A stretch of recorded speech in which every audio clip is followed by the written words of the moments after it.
大家好，我是 Klaus。有很多人都持有这样的想法，每个国家每个政党都有好的地方，也有不好的地方。中共固然有不好，但是中国这几十年的发展壮大要归功于中共。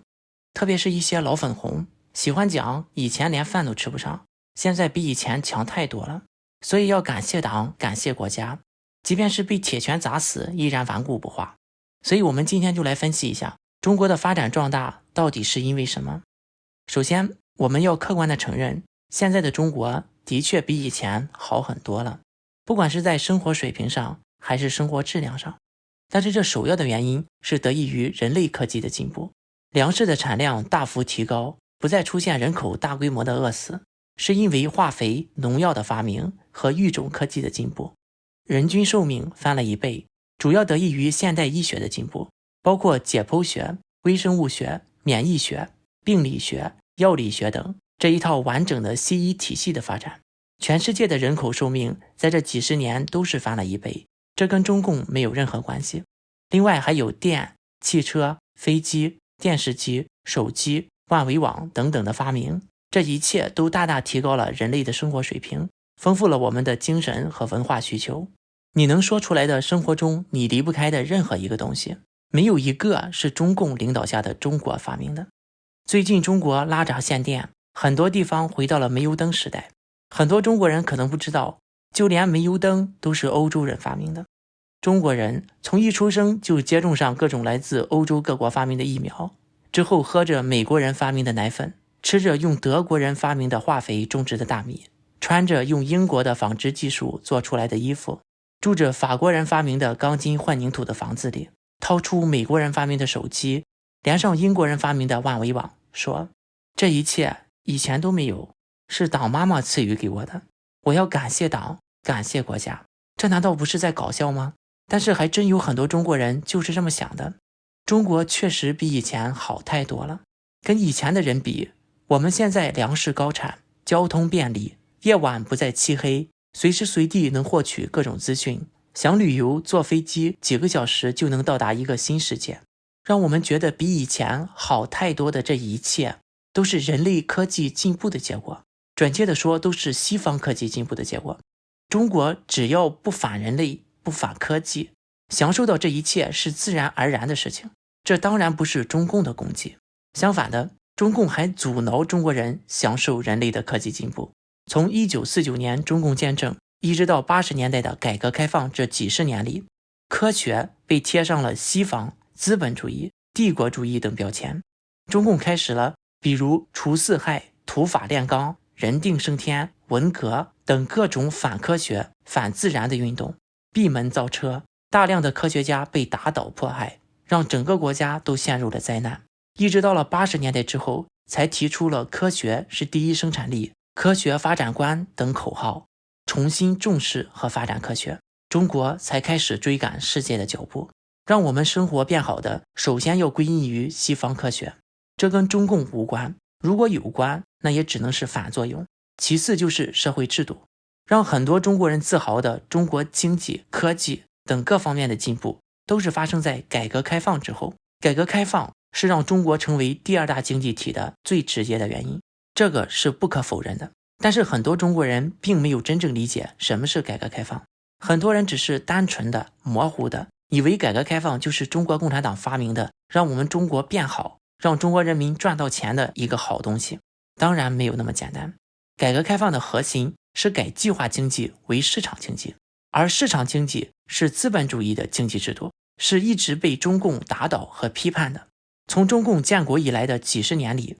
通过批斗资本主义的各种反右运动，打倒和整死了一大批人，再通过公私合营、大跃进、人民公社等计划经济的运动，又饿死了一大批人。最后中共还是走回了自己一直批判的道路，所以不能再叫资本主义走西方的道路打自己的脸，就起了一个好听的名字叫改革开放。但是改革开放又不完全是走西方资本主义道路，简单来说，改革开放就是走了西方一半的道路，只走了市场经济的一半，没有走政治民主的另一半。开放市场、自由贸易、引进外资，让人民可以自由的赚钱，但是权力还是在中共的手里，一党专政，人民在政治上依然没有发言权。归根结底，改革开放还是为了保党。在当时的情况下，中国已经与世界严重脱轨，再不改革都要亡国了。中共根本就不是为了中国人民。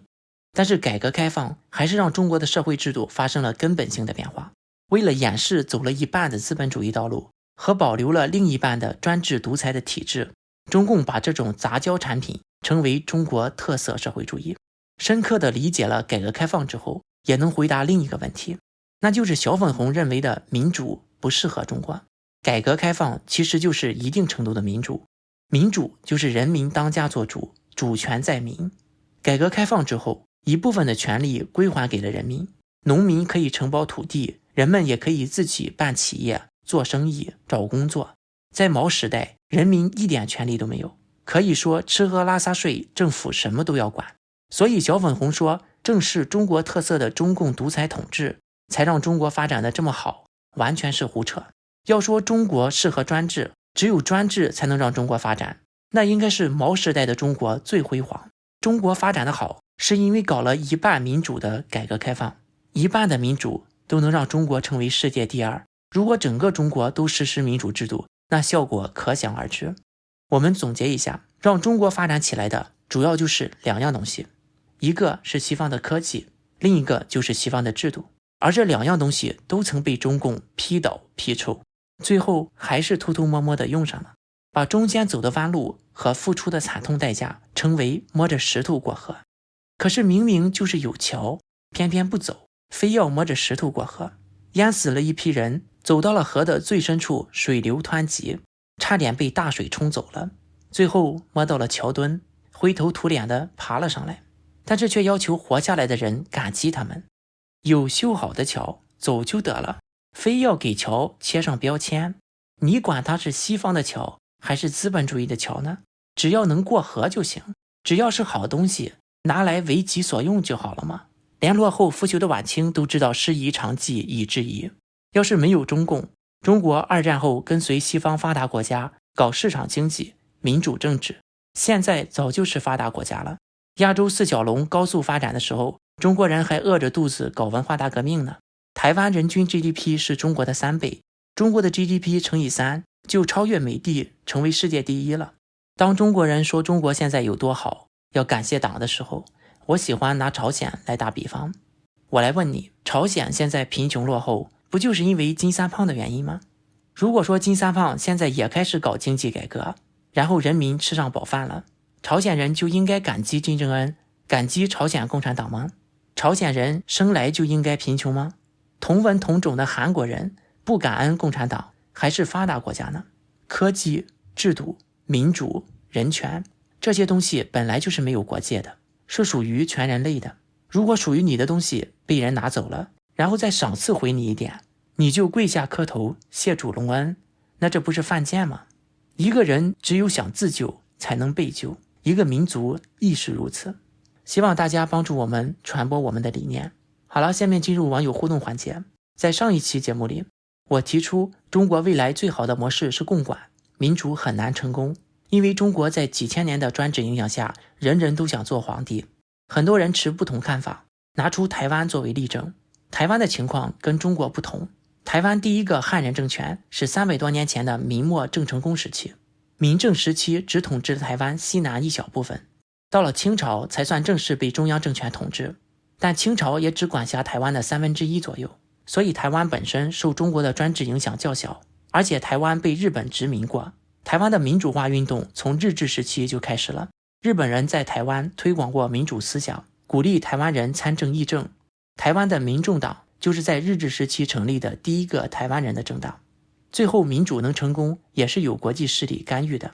网友躺平说，我突然间发现这片土地上源远流长的3000多年的伟大文化，既不是儒家，也不是法家，更不是道家墨家，而是阴谋家。个个都希望别人是个明白人，却个个都把自己藏得很深。因为那些说明白话做明白事的人死得最快，所以优胜劣汰，导致这国有头有脸的人物全是阴谋家，越是位高权重，越是深不可测。